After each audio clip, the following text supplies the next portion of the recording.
नमस्कार। मुंबई से फिर एक बार आपके सामने मैं हूं रविंद्र जैन, देश और जनता के हित में सदैव तत्पर बात करने वाला। भारत की राजनीति में इस कदर उथल पुथल मच चुकी है कि पक्ष हो या विपक्ष हो, ये अपनी रोटियां सेकने से बाज नहीं आते हैं। अपने देश के बारे में मंथन नहीं करते हैं, विचारों से मंथन नहीं करते हैं, आत्मा से मंथन नहीं करते हैं। 1947 के बाद से जो भारत की राजनीति में तहलका मचा है, पक्ष विपक्ष ने एक दूसरे के ऊपर कीचड़ फेंकना शुरू किया है। इससे क्या होता है, देश की हानि और आत्मसम्मान की ग्लानि होती है। बेहद महत्वपूर्ण विषय है कि भारत के नेताओं ने भारत की जनता को मानसिक संतुलन से उलझा दिया है। हर तरफ महंगाई ने जो तांडव मचाया है, लोगों के बजट बिगड़ चुके हैं, लेकिन ये अपनी आदत से बाज नहीं आते हैं। पक्ष विपक्ष कोई भी मुद्दा लेके बातों को रबड़ की तरह खींचता है और मुंबई की जनता हो या भारत की जनता हो, उसको उलझाने का काम करता है। इन्होंने कभी ये नहीं सोचा कि भारत गुलामी से आज़ाद हुआ है।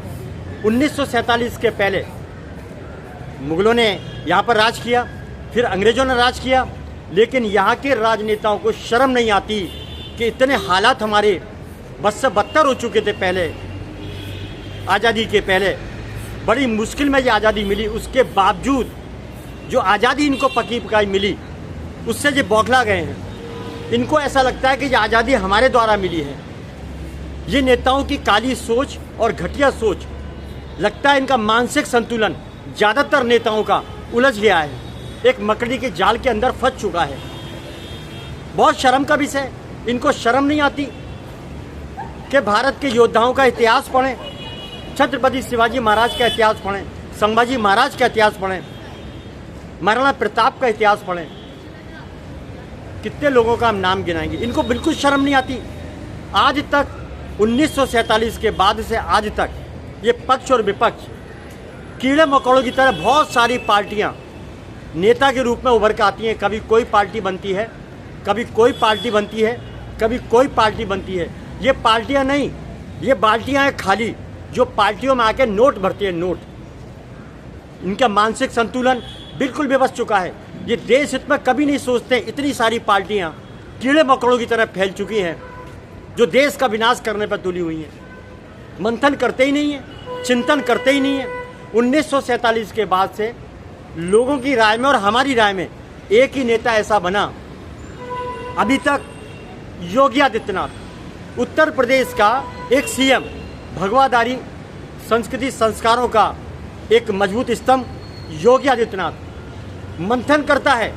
वो योगी मंथन करता है, वो योगी देश पर मंथन करता है, वो योगी प्रजा पर मंथन करता है, वो योगी संस्कृति पर मंथन करता है, वो योगी संस्कारों पर मंथन करता है। ऐसा योगी जो मंथन करता है, मंथन का मतलब हम आपको समझा देते हैं। मंथन का मतलब होता है मथना। जैसे दही को मथा तो मथने के बाद घी निकलता है, मक्खन निकलता है, उसको मथना बोलते हैं, इसको चिंतन बोलते हैं। तो नेताओं को कोई पड़ ही नहीं है, इनको मंथन करना ही नहीं है, इनके पास टाइम ही नहीं है। इनको एक ही चीज़ में मंथन करना है कि वसूली कैसे की जाए, अय्याशी कैसे की जाए, और बुलबुल को नचाने के लिए नोट लाखों करोड़ों रुपए कैसे डकारे जाएं। ये करते हैं मंथन लूट का, ये करते हैं मंथन अपराध का, ये करते हैं मंथन वसूली का, लेकिन देश के लिए मंथन नहीं करते, देश के लिए चिंतन नहीं करते, राष्ट्र के लिए चिंतन नहीं करते, जनता के सुख दुख का चिंतन नहीं करते।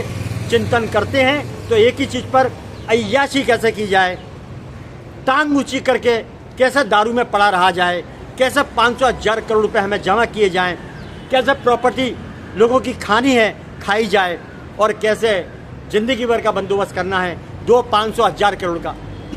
खाने का मंथन करते हैं, वसूली का मंथन करते हैं, लेकिन अपने देश के लिए, अपने प्रांत के लिए कोई मंथन नहीं करते, कोई चिंतन नहीं करते। इन्हें कुछ पड़ी नहीं है। सत्ता तो अपने बाप की जागीर समझते हैं, या वो पक्ष हो या वो विपक्ष हो।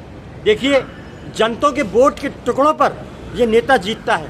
जीतने के पहले आपको भाई बनाएगा, आपको माँ बनाएगा, आपको अपना बच्चा बनाएगा। इतनी सारी लॉलीपॉप ये नेता देता है, आपके कंधे पे हाथ रखिएगा, झोपड़ी में खाना भी खाएगा। इन नेताओं से, इन नेताओं के दगा से, इन नेताओं के छल से, इन नेताओं के कपट से सबको बचना चाहिए। बहुत कम नेता ऐसे हैं जो देश हित में काम करते हैं, जैसे योगी आदित्यनाथ, नितिन गडकरी। बहुत कम नेता ऐसे हैं जो देश हित के अंदर काम करते हैं, मंथन करते हैं, चिंतन करते हैं। बाकी ज़्यादातर नेता अपने फंटरों को भेजकर गुंडागिर्दी, वसूली, माफियागिरी, ड्रग्स के कारोबार। मैं आपको एक बार फिर सूचना देना चाहता हूँ, याद रखिए, हिंदुस्तान की नेतागिरी ये गुंडागिरी में तब्दील हो चुकी है। इन्हीं के लोग हर स्कैंडल में जुड़े हुए हैं, जैसे हफ्ताखोरी, नशे के कारोबार, कई सारे गैर कारोबार। जितने भी गैर कानूनी काम होते हैं उनमें नेता और नेता के फंटर शामिल होते हैं। प्रशासन क्या करेगा? अब प्रशासन ये सोचता है कि करें तो करें क्या, तो शासन प्रशासन मिलके राम तेरी गंगा मैली को मैला करते हैं। यानी तू भी खा और मैं भी खाता हूँ। जनता तो बेवकूफ़ थी, बेवकूफ़ आज भी है और बेवकूफ़ बनाते रहेंगे। जनता को बेवकूफ़ समझने वाले ये नेता सबसे बड़े बेवकूफ़ हैं ज़्यादातर। हम आपको फिर बता देना चाहते हैं, जनता इसलिए डरती है कि जो नेता हैं वो इतने कायर और डरपोक हैं कि सच बोलने वाले को फंसा देते हैं, पुलिस से फंसा देते हैं, ईडी लगवा देते हैं, उसके ऊपर केस दर्ज करवा देते हैं, झूठा केस डलवा देते हैं, लड़कियों के केस में फंसा देते हैं, वसूली के केस में फंसा देते हैं। क्यों? इनकी कुर्सी नहीं चली जाए, इनकी टोपी नहीं गिर जाए, इनके कारनामे नहीं खुल जाएं, इनके कांड उजागर नहीं हो जाएं। ये कायरता इनके अंदर भरी हुई है। ये राजाओं के तो है नहीं, राजाओं के वंशज तो है नहीं। राजा पहले हमारे राजा क्या करते थे? खुली चुनौती देते थे। जितने भी मुगलों ने भारत पर आक्रमण किया, मुगलों ने हमेशा पीठ पर छुरा घोंपा, लेकिन भारत का चक्रवर्ती राजा, आप समझ लीजिए, एक एक राजा की बात करता हूँ, जिसमें संभाजी का नाम ले लो, छत्रपति शिवाजी महाराज का नाम ले लो, पृथ्वीराज चौहान का नाम ले लो, महाराणा प्रताप का नाम ले लो, बहुत सारे नाम हैं। इन्होंने खुली चुनौती देकर वार किया है, लेकिन मुगलों ने पीठ पर छुरा घोंपा है। ये गद्दार कायर हैं, डरपोक हैं। इन्हीं में से वो नेता है कुछ जो डरपोक कायर हैं, जो बोलने वाले को फंसाते हैं, आवाज़ उठाने वाले को मरवाते हैं। ये कायर हैं। इतने सारे कांड नेताओं के फंटर कर देते हैं, कोई कानून व्यवस्था काम नहीं आती, ना कोर्ट का डंडा काम आता है, ना किसी कोई कानून व्यवस्था काम आती है, क्योंकि वो नेता है, नेताओं के फंटर हैं, जैसे देश इनके बाप की जागीर हो। बहुत बड़ी समस्या है कि मुंबई हाई कोर्ट का आदेश मुंबई में नहीं सुना जाता है। देखिए, बहुत शर्म की बात है। मैं महाराष्ट्र की जनता, मुंबई की जनता और हिंदुस्तान की जनता से कहना चाहता हूँ, मुंबई हाई कोर्ट के आदेश का यहाँ पर जैसे कपड़े में तो धूल झाड़ते हैं, अपना कमरा झाड़ते हैं, उसी तरह मुंबई हाई कोर्ट के आदेश की धज्जियाँ उड़ती हैं। फेरी वालों के लिए मुंबई हाई कोर्ट ने कई सारे आदेश निकाले हैं कि फुटपाथ चलने के लिए है, जनता के लिए छोड़ दो। लेकिन ये शासन प्रशासन में वसूलीबाज, एक कोर्ट की परवाह नहीं करते, ये मुंबई कोर्ट हाई कोर्ट की परवाह नहीं करते, ये किसी कोर्ट की परवाह नहीं करते। ये तो खुद अपने आप में कोर्ट हैं, खुद अपने आप में बड़े कानून हैं। मुंबई हाई कोर्ट के आदेश हैं किसी भी स्टेशन पर, किसी भी फुटपाथ पर फेरी वालों का कब्जा ना हो। लेकिन नहीं, आदेश में 2 दिन काम होते हैं, क्योंकि हफ्ता खाते हैं 300 रुपये रोज एक फेरी वाले से। ये शासन प्रशासन के लोग, करोड़ों अरबों रुपए का हफ्ता जाता है और 2 दिन कार्रवाई होती है, उसके बाद वापिस से बैठा दिया जाता है। देखिए मजे की बात, भारत का अंधा कानून, लगड़ा लूला कानून। एक स्कूटर या गाड़ी आप गलत खड़ी कर दीजिए, देखिए वो सूंघता हुआ आ जाएगा, ट्रैफिक पुलिस वाला सूंघता हुआ आ जाएगा, उसको सपना आ जाएगा और वो आपकी गाड़ी को उठा लेगा, 1500-2000 रुपये चार्ज मार देगा। देखिए कैसा अंधा कानून है। भारत की जनता को, मुंबई की जनता को किस तरह नंगा किया जा रहा है, लूटा जा रहा है, वो हम आपको बता देते हैं। आप समझ जाइए, और आप अगर आपको लूटने का शौक है तो लूटते रहिए, लेकिन आप कानून का सहारा लीजिए, कोर्ट में जाइए और मुंबई हाई कोर्ट पर कोई ना कोई लेके पिटीशन फाइल कीजिए कि आपको कैसे लूटा जा रहा है। आपने गलत पार्किंग कर दी, सूंघता हुआ आ जाएगा ट्रैफिक पुलिस वाला, आपकी गाड़ी उठा लेगा। लेकिन फुटपाथ पर कब्जे वो दिखाई नहीं देते, रेलवे स्टेशन वो दिखाई नहीं देते, छत्रपति शिवाजी महाराज टर्मिनल पर क्लीनअप मार्शल लूट रहे हैं लोगों को, वो दिखाई नहीं देते।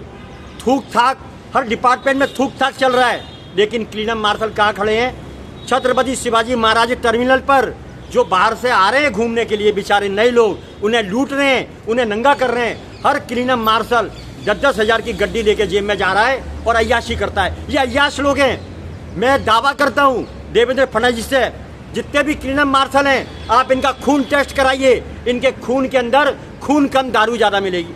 ये अय्याश हैं, लुटेरे हैं, लूट रहे हैं बम्बई को। और दूसरा एक गैंग है, यहाँ पर पानी माफियाओं का गैंग चालू है।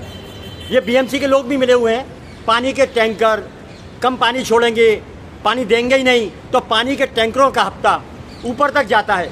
करोड़ों रुपए एक एक पानी का टैंकर, 5-5 हज़ार, 6-6 हज़ार, 4-4 हज़ार, 3-3 हज़ार, बस पानी वसूली।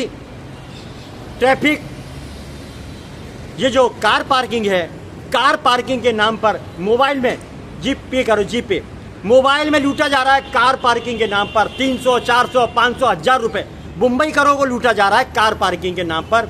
कौन कर रहा है, क्या कर रहा है, किसका आदेश है, कुछ पता नहीं। लेकिन सब सरकारी एजेंसियां, शासन प्रशासन मिला हुआ है भ्रष्टाचार के अंदर। ये भ्रष्टाचार की गंदगी कहाँ पे है? कहने को कहते हैं कि छत्रपति शिवाजी महाराज का नगर है, संभाजी का नगर है, लेकिन इसी नगर में ऐसे घिनौने कृत्य होते हैं। ड्रग्स का कारोबार होता है, रोज पकड़ा जाता है, फिर भी होता है।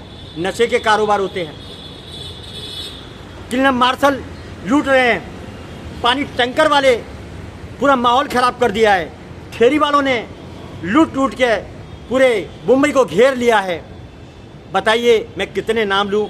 और सरकार में कुछ ऐसे लोग बैठे हुए हैं जो पूरी की पूरी रिपोर्ट सरकार तक नहीं पहुंचाते, मेन आदमी तक नहीं पहुंचाते। तो इसीलिए कुछ लोग कहते हैं कि महाराष्ट्र में तो शासन होना चाहिए, योगी शासन, जो ठोक देता है, तारीख नहीं देता है, फैसला कर देता है।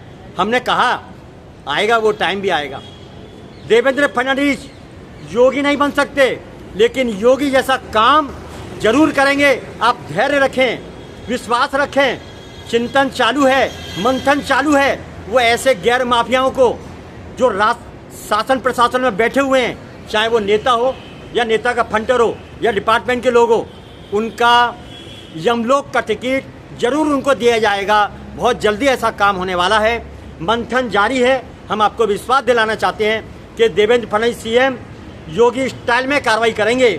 और कम से कम महाराष्ट्र से कि मैं बात नहीं करता हूँ, महाराष्ट्र बहुत बड़ा है, मुंबई से माफियाओं का अड्डा 100% साफ होगा। मंथन चिंतन चालू है सीएम देवेंद्र फडणवीस का। या जितने भी गुंडे हैं वो सब नेताओं से ताल्लुक़ रखते हैं, तो ये मंथन चालू है। मंथन तो करना पड़ेगा, क्योंकि सत्ता में, पक्ष में, विपक्ष में और सरकारी डिपार्टमेंट ये मिल के जो गेम करता है माफियागिरी का, इसमें पूरे मिले हुए लोग। तो मंथन होगा, जांच चालू होगी, इनको ठोका जाएगा, इनको यमराज के पास का टिकट दिया जाएगा। आप बेफिक्र रहिए, भरोसा रखिए सीएम के ऊपर, देवेंद्र फडणवीस जी के ऊपर भरोसा रखिए।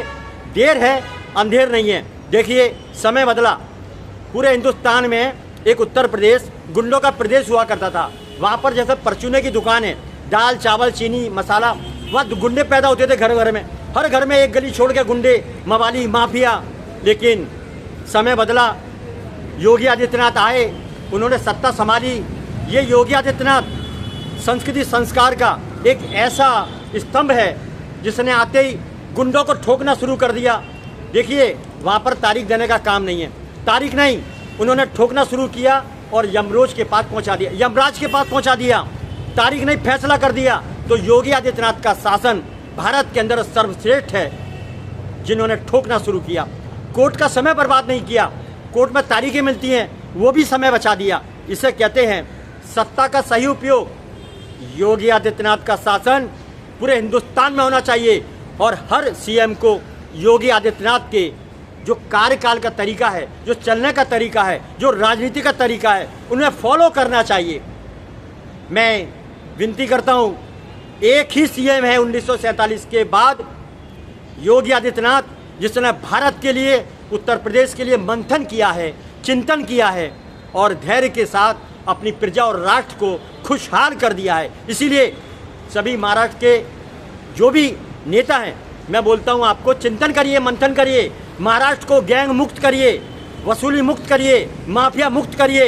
इसमें शासन प्रशासन के जो भी लोग शामिल हैं उन्हें ठोकिए, तारीख नहीं, फैसला कर दीजिए। इन्हीं उम्मीदों के साथ देवेंद्र फडणवीस से विनती करता हूं, मुंबई हाईकोर्ट से विनती करता हूं, आप अपना जलवा दिखाइए, अपनी ताकत दिखाइए, मुंबई बचाइए, महाराष्ट्र बचाइए। जय हिंद। मैं हूं रविंद्र जैन, मुंबई से।